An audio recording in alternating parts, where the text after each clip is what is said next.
So today's event is being hosted by our league. But big thanks to all 4 leagues in Santa Clara County and the Bay Area League for their help in promoting and advertising this webinar with us. We are so happy to see the president and many friends and board members from our neighboring leagues today. So we truly appreciate your great support. All right, now I would like to introduce our moderator for today's event, Eleanor Yek, who is our Vice President and Director of Voter Services. Thank you, Sophia, and good morning, everyone. We are so pleased to have with us today 2 highly respected and very knowledgeable experts on the upcoming recall election. Ann Ravel, our league's Vice President of Programming, and Shannon Bushey, Santa Clara County's Registrar of Voters. But first, some housekeeping tips before we get started. While our speakers are speaking and presenting, if you think of a question you would like to ask, please type it into the chat room. How do you do that? Look at the bottom of your screen right now, and you will see a button that says chat. It's called the chat button.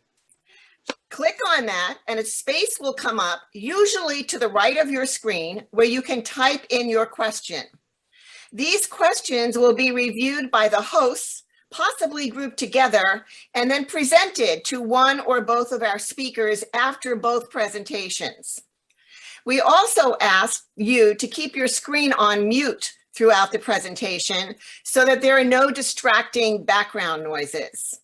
And now, let's hear from our very first speaker, Ann Ravel, our Vice President of Programming, and someone who is very well known for her knowledge of election law, election financing, money in politics, etc. Ann Ravel was the County Counsel for Santa Clara County from 1998 to 2009. In 2009, she was appointed by Eric Holder as the Deputy Assistant Attorney General in the Civil Division of the Department of Justice, overseeing torts and consumer litigation. In 2001, she was appointed by then Governor Jerry Brown as chair of the California Fair Political Practices Commission. And in 2013, she was nominated by President Obama and unanimously confirmed by the US Senate as the Commissioner of the Federal Election Commission, serving until 2017. She is presently the Director of Policy on Digital Deception at Decode Democracy MapLight. So I'm happy to present Ann Ravel. Whoa, I am so sorry. I have a phone somewhere that is, I'm going to turn off. There it is. I apologize for that. That's Sure. a good way to start the event. What I want to first say is the league itself does not endorse or oppose a recall election because the league is impartial and its purpose is to talk about nonpartisan policy. And this presentation that I'm giving is really legal process related to the recalls throughout the country and in California in general. And there is no position that is going to be taken on the recall itself. So I just wanted to make that clear to everybody. So let me start by talking about the history, a little bit of history about US recalls.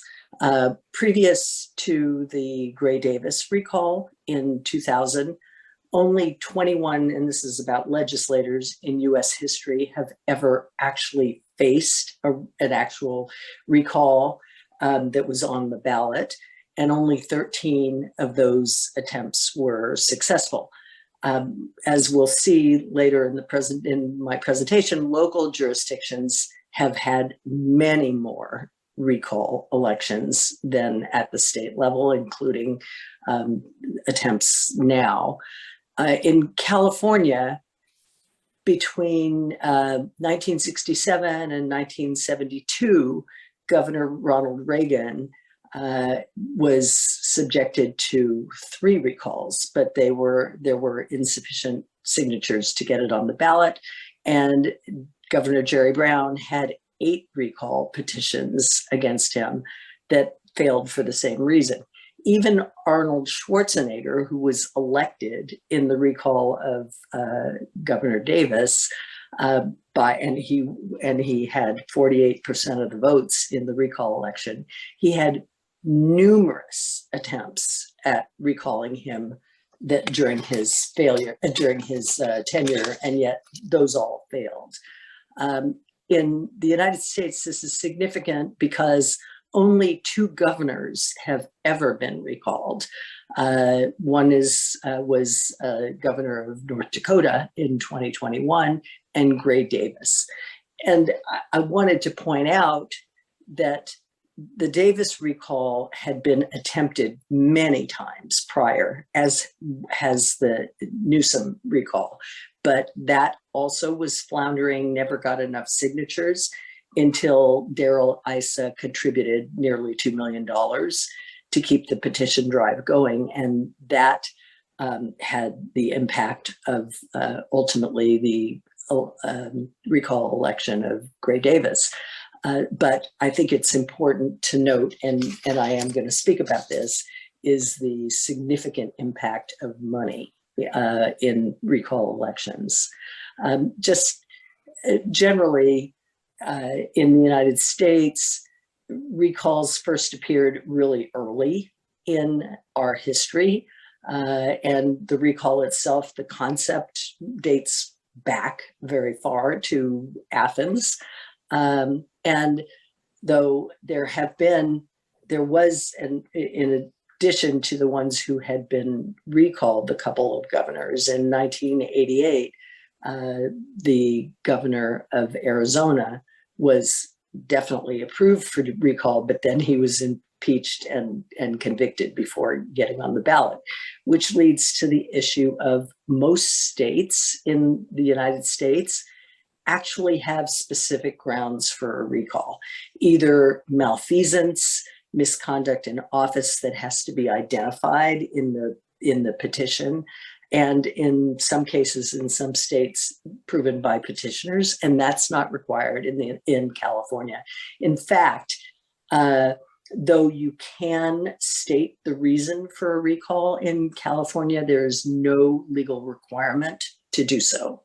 And what my research has shown is that launching a recall in California is much easier than in almost any state in the country. And in California, just from a historic point of view, the concept of having a recall and the initial recall laws were enacted in 1911, and it was part of the progressive reform package for more direct democracy. And as you, I also have the next slide is a history of California recalls, and you will see that most of the recalls have been judges, local assembly people, and council members. And in response to situations that make people angry.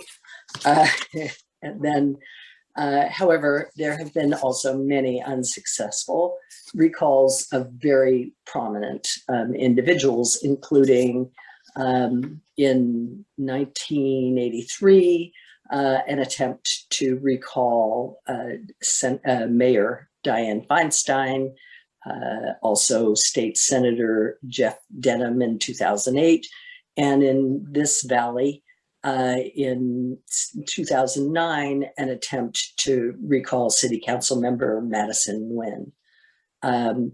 Those were unsuccessful. And then there were many also unsuccessful attempts in 1966 to recall all the 7 judges of the California Supreme Court.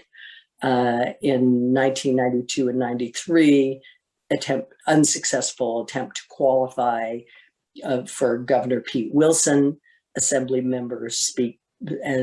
Speaker Willie Brown, and the President Pro Tem of the Senate, State Senate, David Roberti, and also in 2010, Mayor Antonio Villaraigosa. And what's really interesting that a lot of people don't know, because it hasn't gotten quite the same amount of press that has occurred during this particular recall, is almost every single governor in California since 1960 has faced recall at least once, although none of those actually qualified for the ballot. On to procedures of the recalls. I think I already Heard that. this one. The procedures are generally in the California Constitution and the Elections Code that provide requirements for recalls. And as I will discuss in a little bit, the California's Fair Political Practices Commission also contains procedures and rules, regulations relating to recalls. So in order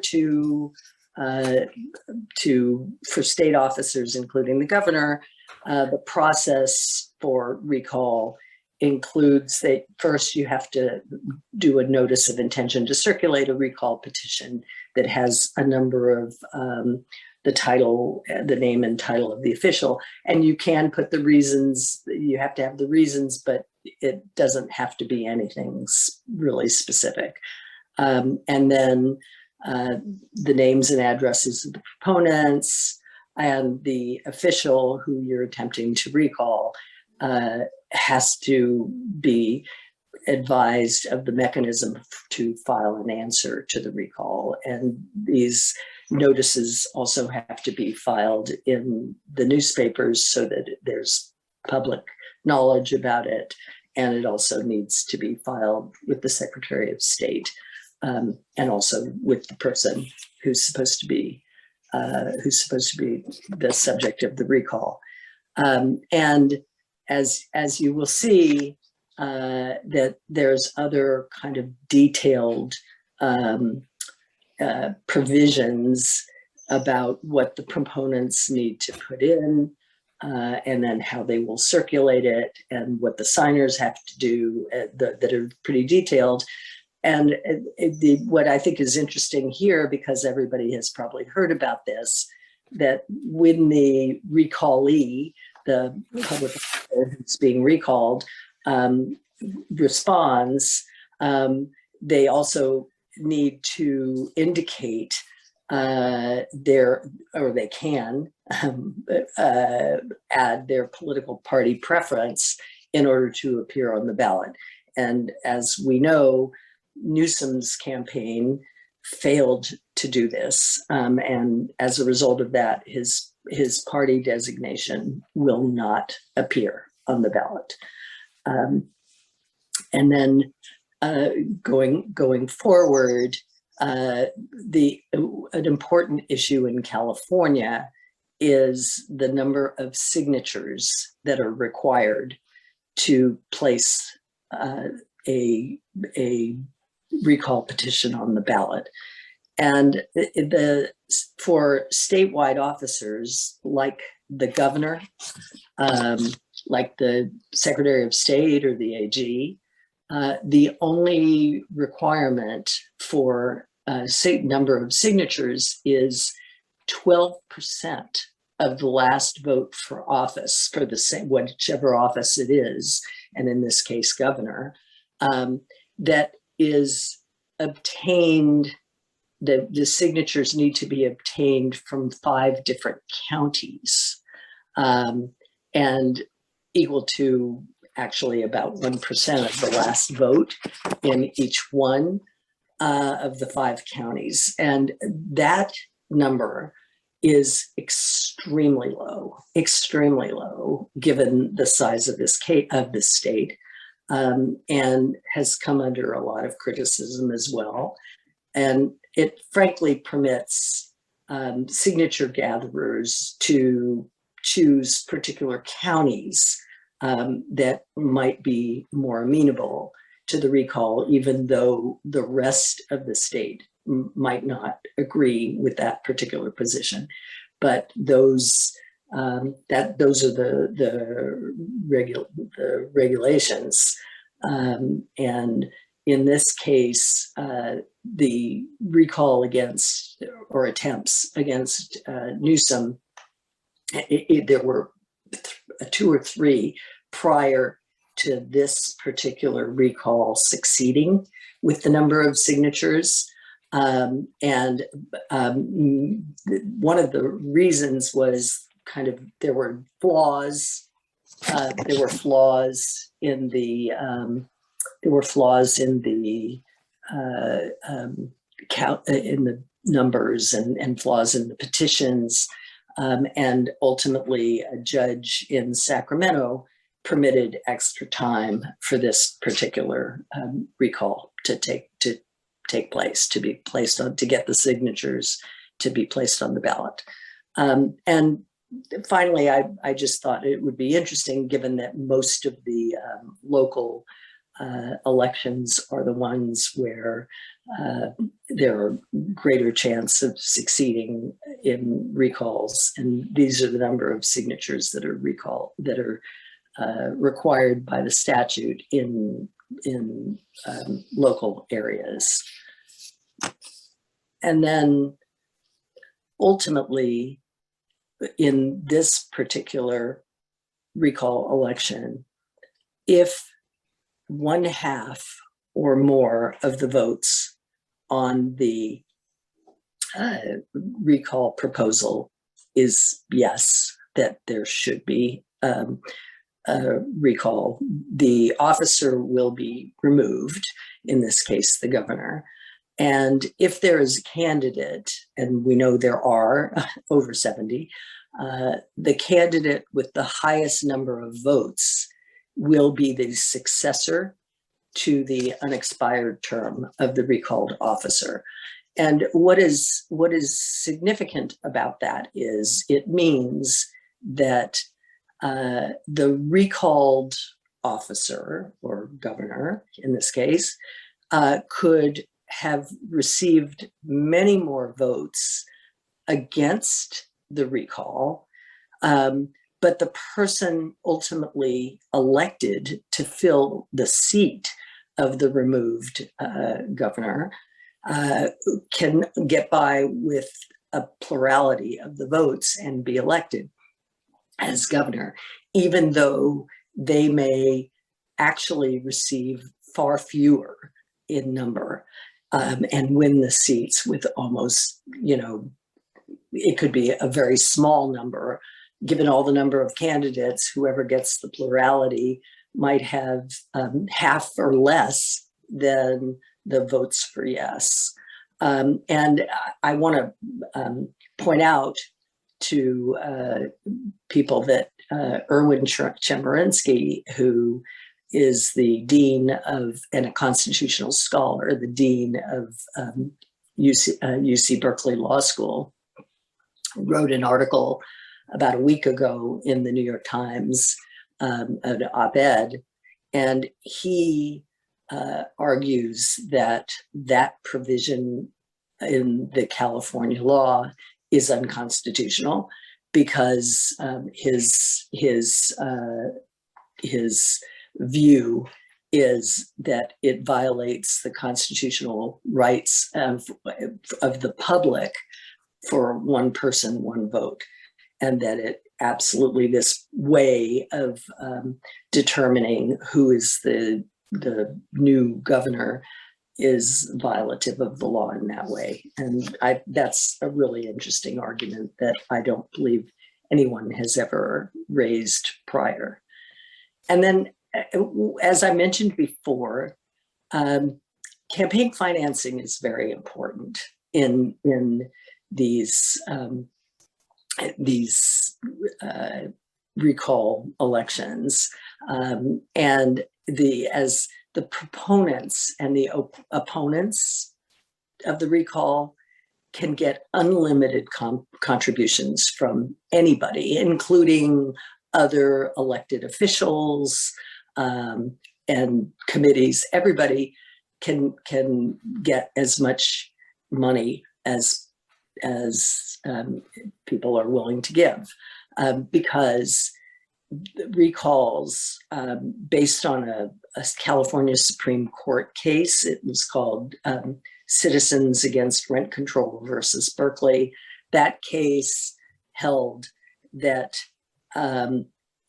in the case of ballot measures, that this unlimited expenditure provisions apply, and under the law, recall elections, not the candidate part, but the part about the decision, yes or no, to recall, is considered to be exactly like a ballot measure for the purpose of the law and campaign finance rules. And so unlimited money can go to the recall itself. And in this case, supporters of the recall, and this is a little bit old in terms of the data, but a month or two ago had received over $4.9 million to boost the recall. And the opponents have had about $30 million. And with regard to the candidates, though, they are seen as regular candidates for a gubernatorial position. And so they do have individual contribution limits, and the contribution limits now are $32,400 per election that can be given by one individual to those candidates. So as you can see, there's undoubtedly a huge amount of money that is being spent in this election. And as I go on, I also want to mention that there's a huge cost to the state here. And that is an issue because you cannot conduct the recall unless there is budgeting for it. And the state has budgeted, the Secretary of State has budgeted $276 million to do the recall.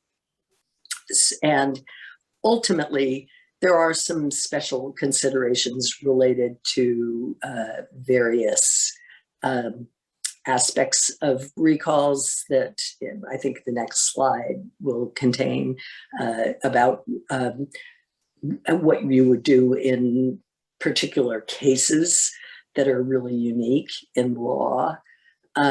But I think that one of the more interesting ones is that that should be the state officer. So if Newsom is not recalled, then the state also has to reimburse Newsom for all of his expenses, election expenses for the recall, both for legal actions, of which he's had several, and any personal expenses that he's had. So if there is no recall, the cost of this recall to the state is going to be very large, as it already has been. Mm. And then as we go further down, I think the final issue that I thought was important to point out about recalls is that we are in the middle of COVID, and a lot of recalls come about from people's feelings of frustration or anger about particular things. One of the most common recall is of school boards. If going through the history of recalls in California, it's very interesting how many school board members have been recalled, and certainly other local officials. And much of that it comes and goes, and there are some periods when there are very few recalls attempted.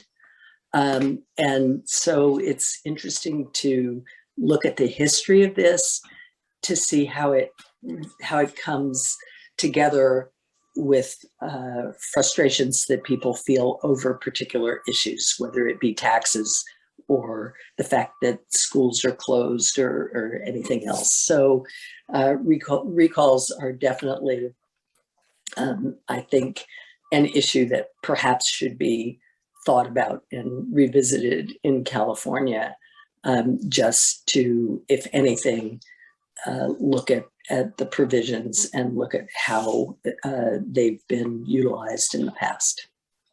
So I'm open to questions at the end. Thank you very much.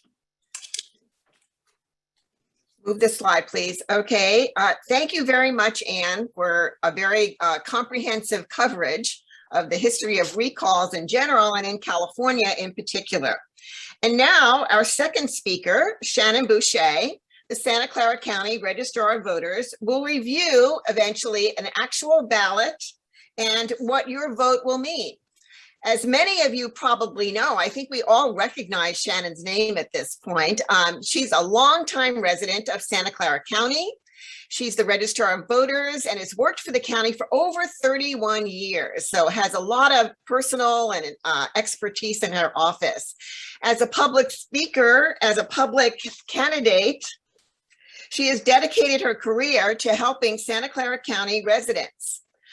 As she has said, I love elections. Many people take the right to vote for granted, and we in the Registrar of Voters office hope to change that perspective.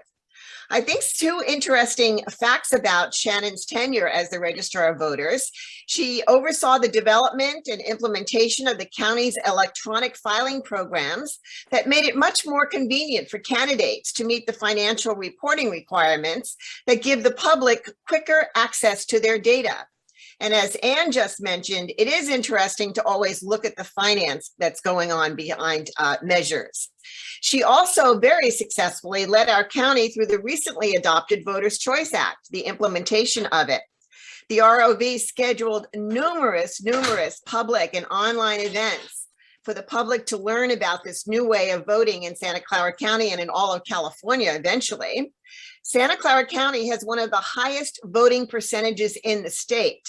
And I think we need to give thanks to the Registrar of Voters and her department and the incredible work that they did with many community organizations, including the League of Women Voters.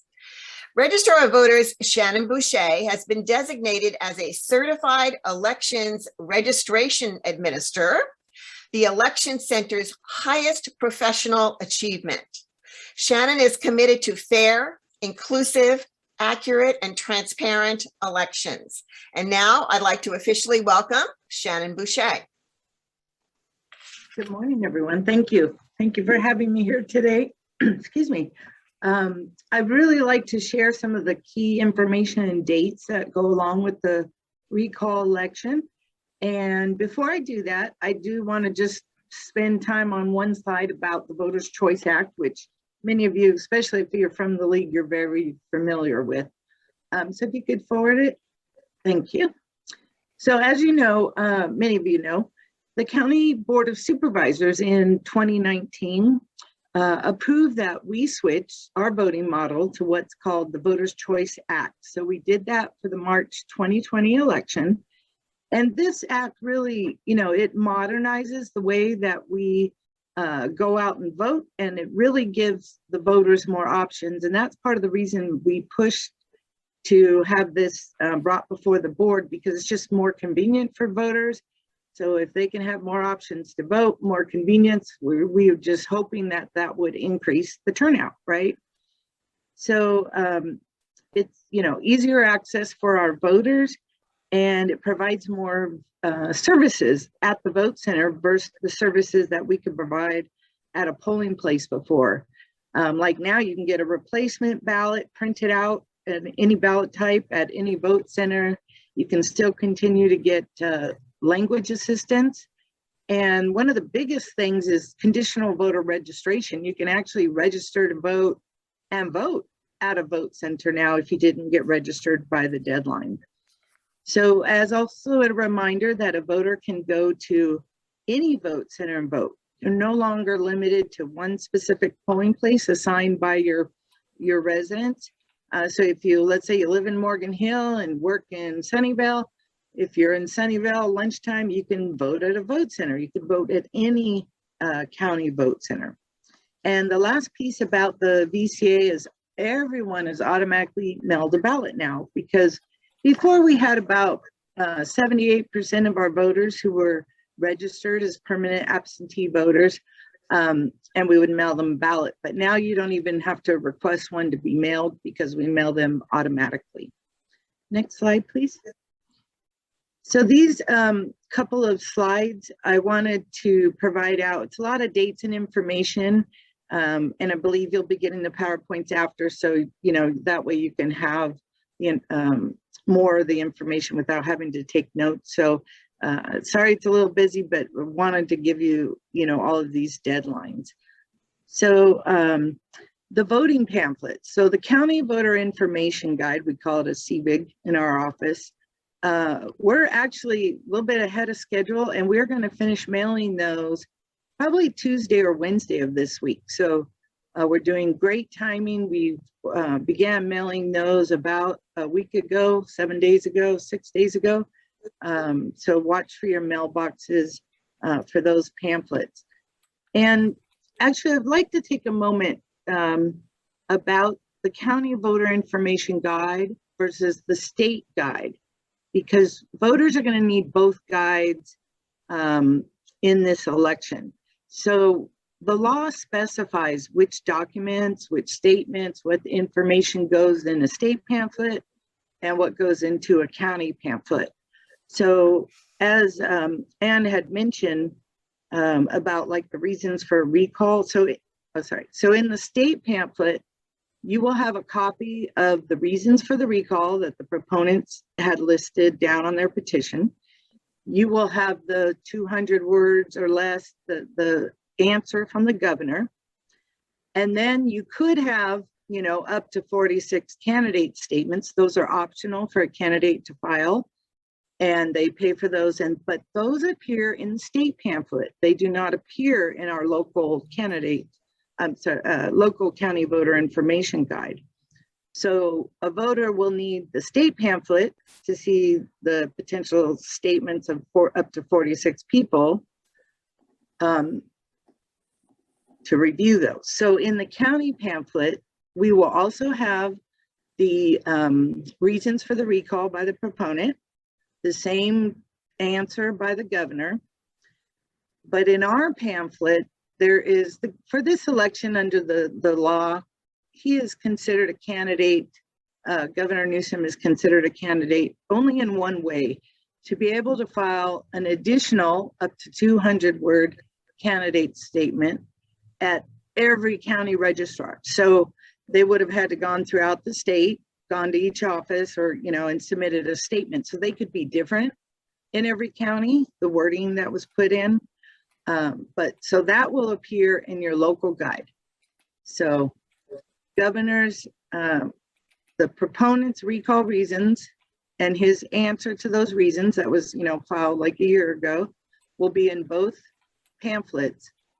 But the 46 candidate statements, if they file, are in the state, and then Governor Newsom's additional 200 word statement is in our pamphlet. So I just wanted to make that clear that there's information in both pamphlets. So thank you.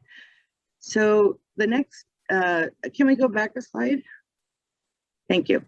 So we begin mailing our vote by mail ballots. Actually, they're being taken to the post offices today. So those will start appearing in your mailboxes beginning early this coming week. The next deadline is for in-person voting. When our office is actually going to open Monday, we're always open 29 days before an election to come in and to vote and to register and vote if you need to do so. And that's from Monday through Friday through 8 to 5. And on the next slide, I'll talk about our weekend voting. Another key deadline is our remote accessible vote by mail, which is actually open to every voter. So that was a change with SB 152 that passed like last November's election, that this remote accessible software program online is open to all voters for this recall election. So that is a difference you should be aware of. And remote accessible voting is basically where you download a ballot, maybe at your computer at home, and you will print that out and mail that back to us. And then we have our, about 100 drop boxes that are going to be open also beginning Monday through Election Day at 8 p.m. on September 14th. So next slide, please. So the last day to register to vote is August 30th, which is by law, the 15 days for the election. But remember, it's okay if they miss the deadline, if someone who wants to register, because we have conditional voter registration. So with conditional voter registration, a person can go to the vote centers or come to our office, and they're going to fill out an envelope with their information, which actually that will become like their registration card. And they'll place their ballot inside of that envelope, which they filled out.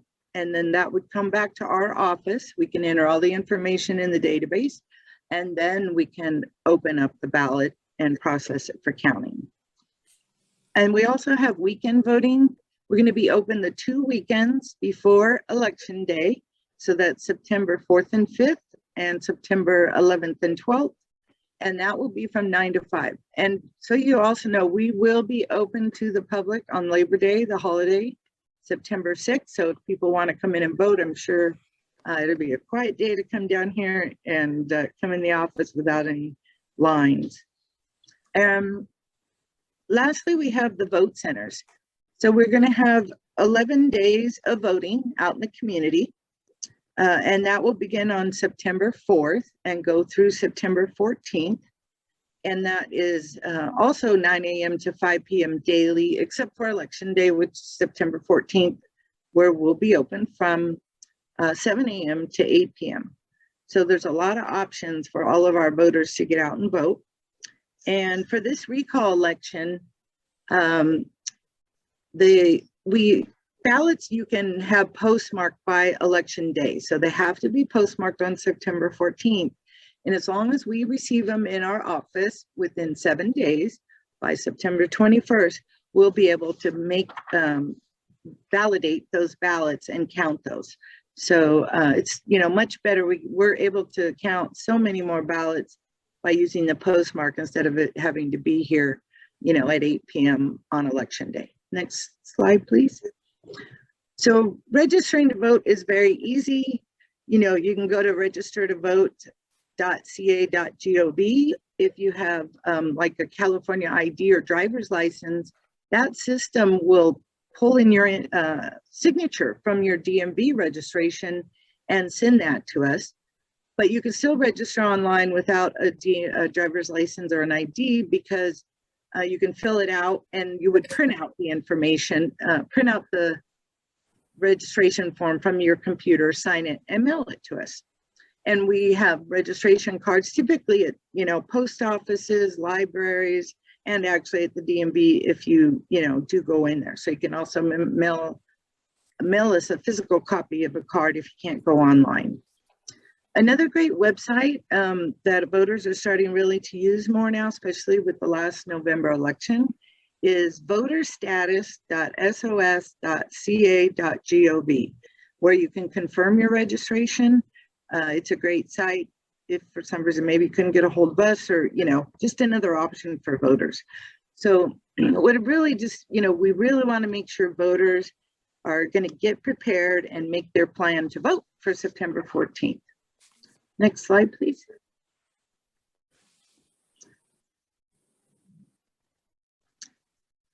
Okay, sorry.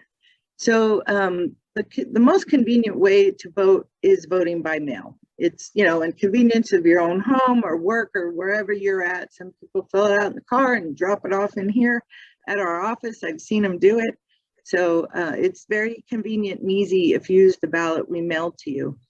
And that packet that we send you, the vote by mail packet, will have everything that you need in it, including the instructions and a postage paid envelope. And this time with that insert that is ballot wrap, it's a new thing we're using, you're going to receive the names of the 2 closest vote centers and the 2 closest ballot drop-off boxes to where you live.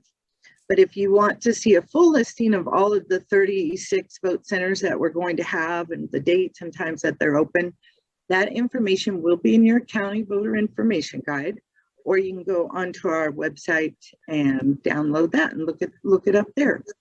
And I just want to point out in the corner of the graphic is our I voted sticker, and that also comes in your vote by mail packet. We had to cut that many years ago, you know, with budget cuts, and just really, I know how important, and I mean, I've been working here for 26 years and people come just to get that sticker. And we were able to add that back beginning with the 2020 elections with a new design, which is actually designed by one of our staff members. So your sticker will come with your packet in the mail. Next slide, please. So as Anne mentioned, I just want to kind of go over that piece again about the recall election, the ballot, and what would, you know, be on there. So there are 2 contests. That is what is going to be on the ballot for all of our million-plus voters in Santa Clara County. So first, you're going to have a recall question that states, and this is actually a graphic that was able to obtain from our ballot layout group of what it is going to look like on the ballot. So it will say, shall Gavin Newsom be recalled, you know, removed from the office of governor? And then you have the options of voting yes or no. I'm sure there may be some people that skip it. That is another option. But you will fill in the bubble for the yes or no vote. So if the majority of voters vote yes on the recall, the governor would be recalled. And if the majority of the voters vote no on the recall, the governor will not be recalled. And so this just kind of gives you a visual of what it's going to look like about for the actual question. And as Anne said, like in the FPPC, the Fair Political Practices Commission and Finances, they're considered kind of like a measure committee. So that's basically how this question is submitted with a yes or no choice. Next slide, please. So we made this, this one is either ours or from the state, but this simple graphic to help illustrate the question of voting on the recall of the governor. So, you know, again, this simple graphic illustrates that if more than 50% of the votes cast are for yes, then the governor will be recalled. If less than 50%, more than 50% vote no, he won't be recalled. So hopefully this graphic just makes it really clear and a lot easier for people to look at and understand. Next question, next graphic, please. Thank you. So the second contest on the ballot, as you know, there was a candidate filing period where anyone that met the qualifications could come in and run for the office throughout any of the counties throughout the state. So we had a total of 46 candidates that qualified to appear as options in the contest for who would be replacing the governor. So also, as Anne said, you know, if the governor is recalled, the candidate with the most votes out of all the candidates will be elected to fill the rest of the term of the governor. And so this office of governor, you know, it's a voter nominated office. So you can choose any candidate for any party that you want to. You don't have to vote for a candidate with a party that is registered in the same party as you are, like in some, you know, another race. So you have the right to vote for any candidate in any party, no matter what party you are registered as. And you actually are going to see several candidates running with the same party because, you know, anybody could run. There is no limit. There's no top two where only two candidates appear. Anyone could run. But I just want to remind you that you should only vote for one candidate, because if you vote for more than one, it becomes an overvote because there's only one seat that is there to be potentially filled. So you just get one vote. Next slide, please. So this is another graphic that I hope makes it simple because, you know, recall elections can be very confusing. And so this one really sums up the two contests that you're voting on in an easy way to understand. You know, the first contest on the ballot is if you want to recall the governor, yes or no. Second contest is who would you want to replace the governor? So, you know, we hope that these kind of graphics make it more easily understood and simple. And I do want to point out that a lot of people, and I heard someone talking the other day, think that if you vote no on the recall, they think, oh, you can't vote for a candidate because you voted no, but that is not true. You can vote yes, no, or leave it blank on the recall, and you can go down to your candidates and you can select one candidate. You can vote for no candidates, but I just want to make it clear that one contest doesn't depend on the other. So it doesn't matter if you voted yes or no. It doesn't matter who you vote for as a candidate. You have the option to vote on one contest or both contests. So I just really wanted to make that clear that voting no does not mean you can't vote for the candidate. Next slide, please. So here I just wanted to focus in on a couple of the key points in returning your ballot and where to sign and how to mark your ballot. So you will fill in the oval with blue or black pens, trying not to use check marks or X's. You know, we're trying to fill in the bubble. And please don't put any personal or identifying marks on your ballot. Some people like to write their name, you know, somewhere on the ballot, and we will need to duplicate those ballots because by law, we cannot tie back a ballot to anyone, any specific voter, because it's secrecy how someone votes. We know someone cast a ballot in an envelope, but we don't know how a person actually voted. Did they vote yes or no? And what candidate did they vote for? That is all confidential. And on the bottom of the slide, you will see the instructions about doing a write-in candidate. So if you choose to write in the name of an official write-in candidate, you should clearly, you know, print that candidate's name in the write-in space. And I know that initially earlier on in the chat, I did see a question about, is there, do you have the ability to do a write-in? And yes, you do. There will be one blank space for a write-in that you can write in an official candidate write-ins. We don't know who the write-in candidates are right now because by law, write-in candidates file from 57 to 14 days before an election. So that period hasn't ended yet, so we don't know yet who are official write-in candidates. We'll be getting that information from the Secretary of State after that closes 14 days before the election. Next slide, please. So when you're all done voting and you voted on all the contests you want to vote on, place the card back in the envelope and make sure you complete the outside of the envelope. I'm going to show you that in a minute on the next screen, but you want to make sure you put your name and your residential address, and your signature is the most key important thing next to the red X that's on the envelope. And I do want to remind you that you can authorize someone to return your ballot for you, that you would complete the upper right-hand corner of a voter authorization area, but you can have anyone you'd like return your ballot. So let's look at that on the next slide. So just to give you a visual, you will see this is like one side of a vote by mail ballot.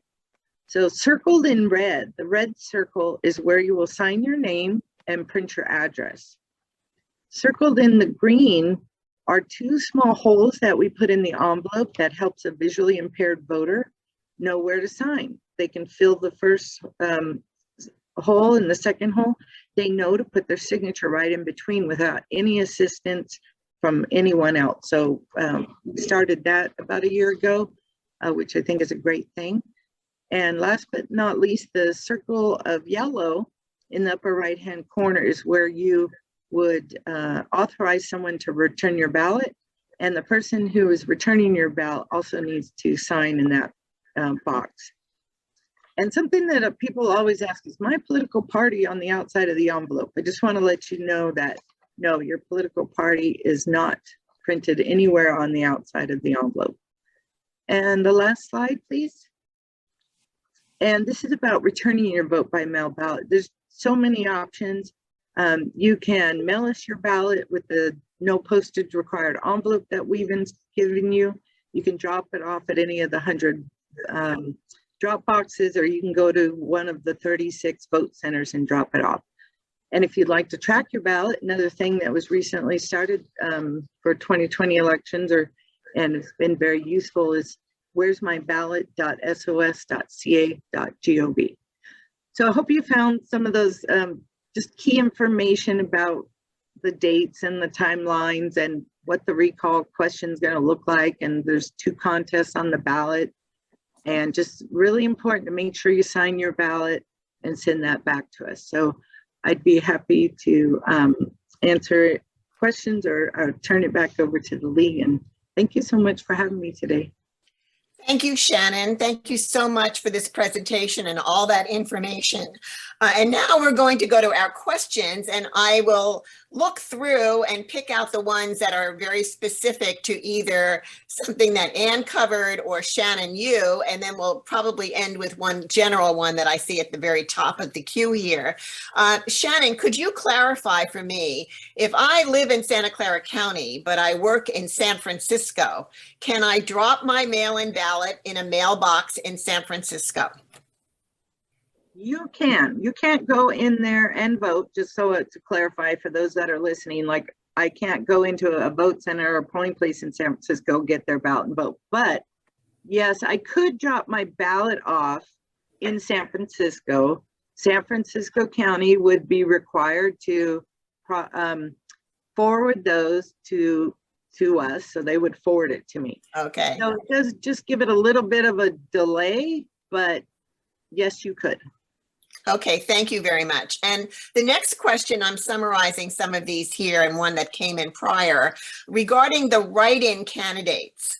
Can I, as a voter, write in any person's name and it gets counted, or do I have to be, does the person that I'm writing in, do they have to have been registered as a write-in candidate? So could you clarify that? Sure. We will only post results, of official votes for a write-in candidate for qualified write-in candidates. We always get people write in someone's name, Mickey Mouse. You should see the things we get, but we are not going to list Mickey Mouse in our statement of votes as a vote total. So only official write-in candidates we will produce results for. How do I know who is an official write-in candidate? What we do is we supply and insert information on paper to all the vote centers. That way, if someone walks in who's a voter and says, do you know who the official write-ins are? We will give them that list. We will also post that online. But again, they are still filing throughout the state up to 14 days before the election. The state then needs to process the paperwork. So maybe 9 or 10 days before, we'll actually find that out. Okay. Can I Ann? can I jump in on that 2 seconds? Because the dates are, people who want to be write-in candidates have to file by the 31st of August. And the certified list of the write-in candidates from the state will be certified on September 3rd. So people should know it and get it the way Shannon mentioned. Okay, great. Thank you so much for that. And now I'm moving on to some questions that I see here in the chat. And the one general one I'm going to come back to, but an interesting one. Anne, you mentioned that in California, it's relatively easy to get a petition going and get the required number of signatures, which is pretty low. And so to get a recall on the ballot, what would be required to change the California law regarding the number of signatures and the number of counties or the way a successor is named to the office? Yes, those provisions are statutory. They're in the elections code.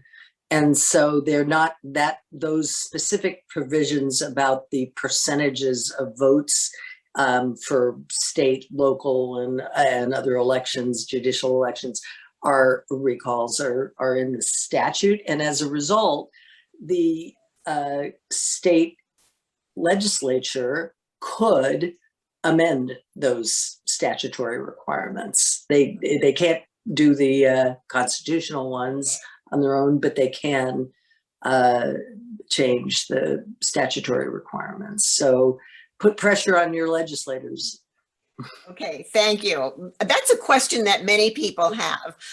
The next, and I do want both of you women to know that there were many compliments put into the chat. Thanking you so much for coming today and for all this information that people are very interested in. Next question, either one can answer. I received the county voter information guide and it lists candidates with limited info. How can voters find out if candidates have any skills or are Mickey Mouse? So either one of you can answer. Well, go ahead, Shannon. I would say I kind of touched on that, which was probably after the question got put in. So the candidates, the 46 candidates could have filed a statement with the state. That will appear in the state pamphlet. So yes, our local guide does not have that information because that's where the law, it doesn't get filed with us. So look for your state pamphlet. And is it Voter's Edge? Yes.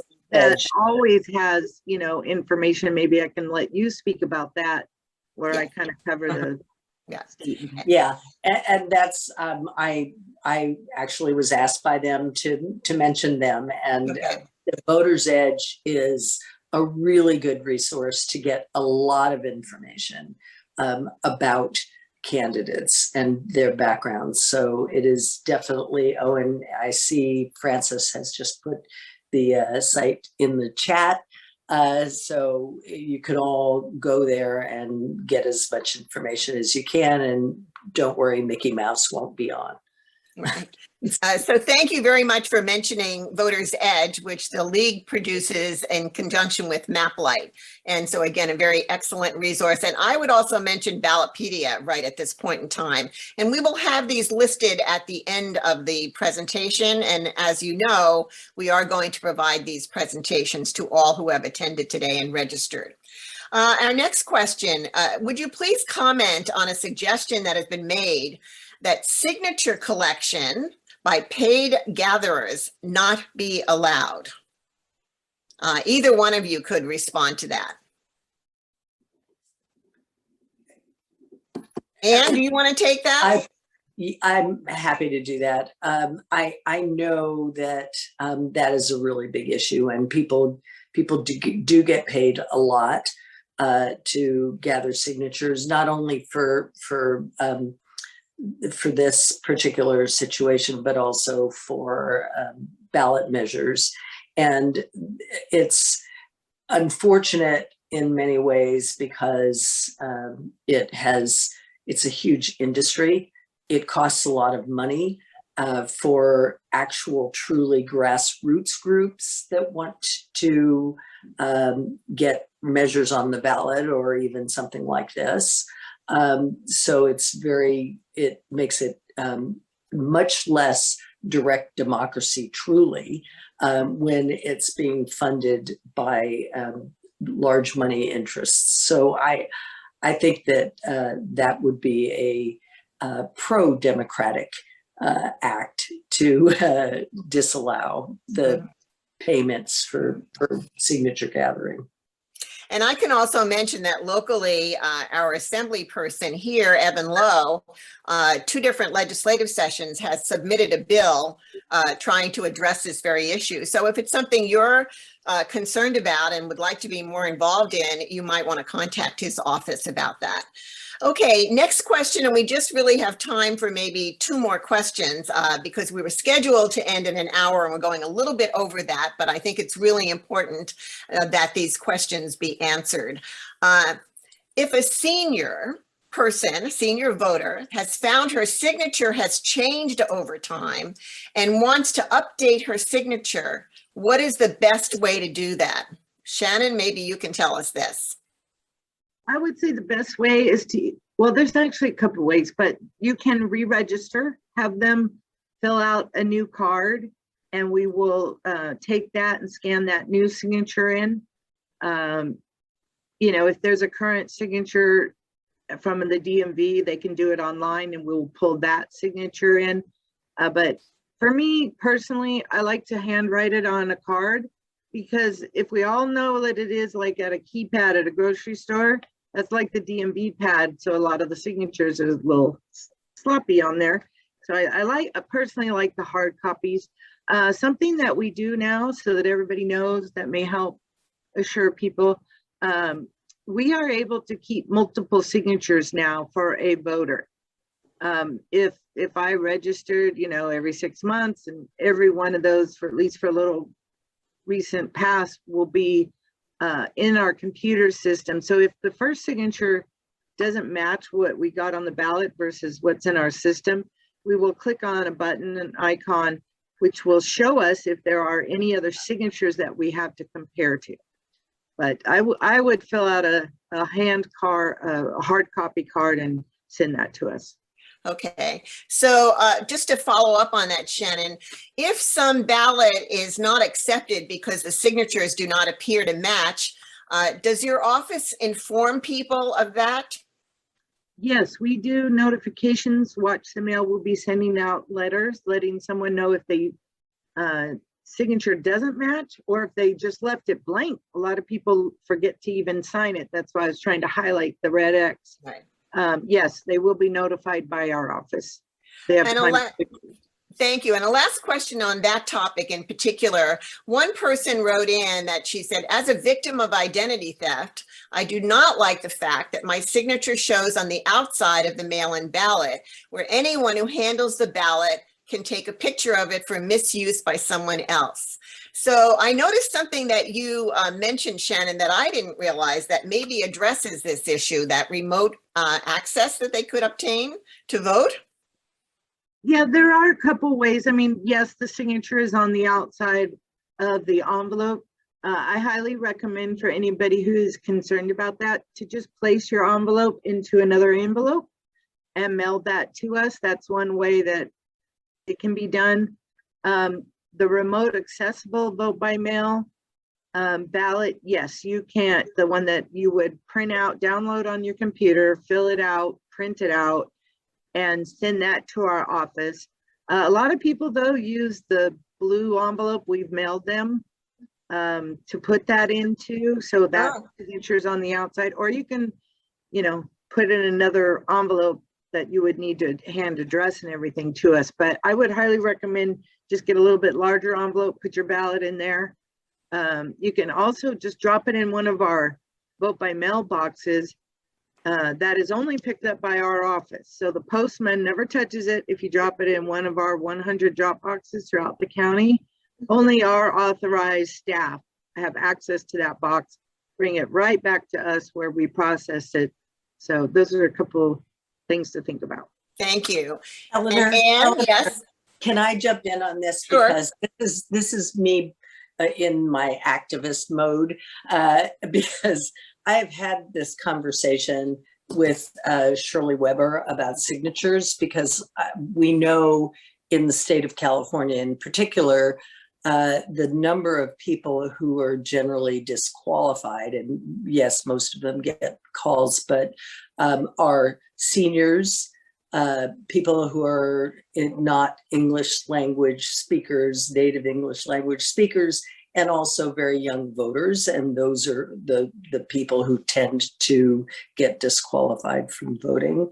And it seems to me that a really good resolution to this, instead of a signature match, which in states across the country is used really for voter suppression, because they know where these come from. It's not true here, obviously, but it is something. And it seems to me that each voter should have a unique numerical identifier or something like that that could prove their that they are the voter in a way that instead would not disqualify them. Thank you, Anne. Yeah, okay. Shannon, do you want to say anything about that? About a unique identifier, I personally haven't fully researched into that, so I'm not an expert on that piece, but I think it's an interesting idea. I have heard of that before, so I would be willing to look into that. As Anne said, here at least we are have a very, very low percentage of rejection of ballots because we also do the follow-up. We get usually at least half of the people that were missing signatures and stuff to fill out the request that we sent them, the notification. But I will definitely look further into that. Yeah. Thank you. And I'm going to close with this question that either one of you can answer. And this is, it says, please comment, and this relates to voter suppression too. Please comment about attacks that we see to our democratic election system where ROVs and poll workers are being personally harassed and put into jeopardy. I don't know if we've had anything like that in our county, but I've read about it in the newspaper. They're concerned about the ROV in San Luis Obispo quitting due to concerns for his family's safety. And it was also tied into some anti-Asian comments. So I wonder if you can just respond to that. I mean, I consider it something that's very upsetting to read about that happening with our election system. Maybe Anne, would you like to first respond? I would say that attempt to undermine the election officials, all of whom throughout the country, all of whom, like Shannon, are people who care about fair elections. And that's what their job is, and that's what they're doing. They're not doing anything that's partisan. And this attack on them, and not just the physical attacks, but also the attempts to take away their authorities, is voter suppression. It's an attempt to undermine our electoral process. And that is really something that I think people who are on this event should be very concerned about, and should also talk to their state representatives about, and federal. Thank you. Anne and Shannon, do you want to add anything? I will add that I know who you're speaking about, the registrar. And my understanding, just so you know, is that he has taken another position in another county. And I believe it's still in the registrar voter's office. He's either as registrar or assistant. But so I do want you to know that he is still in the field. And yes, those were just, I'll just say very, very, very terrible remarks that were said at his meeting. And as you both, said, we are just here to make sure it's nonpartisan, fair, transparent. I mean, we have observers, we have everyone come in. We want the world to know what we do, and we've made how-to videos, all kind of information, trying to, just share that knowledge, and media days and everything we can do. And those that are interested come in. I've had the most observers I've ever had, and I think it's great. And they just leave in awe when they leave. They realize, oh, you're here working, you're not out here trying to suppress. So, we're fortunate here in Santa Clara County. We did not have any issues in the last November's election, but I will say we had all the backup plans, the most backup plans for security we've ever had, and we were fortunate that we did not need to use those. So, yeah. Thank you. And I'm really thrilled to hear the way you described the process, Anne, and also Shannon, that, you know, our votes are being counted, are being carefully monitored, and that our system is safe. So I want to thank both of you ladies for participating in this event today, for our league members and our community members. So thank you once again. And now I'm going to turn it back to our president, Sophia Cao, who will close the meeting. Sophia? Hi, thank you. Thank you, Eleanor, and our wonderful presenters for taking your time out of your very, very busy schedule to meet with us today. And I hope that the insights you have gained today from today's webinar will aid you in making your smart voting decisions.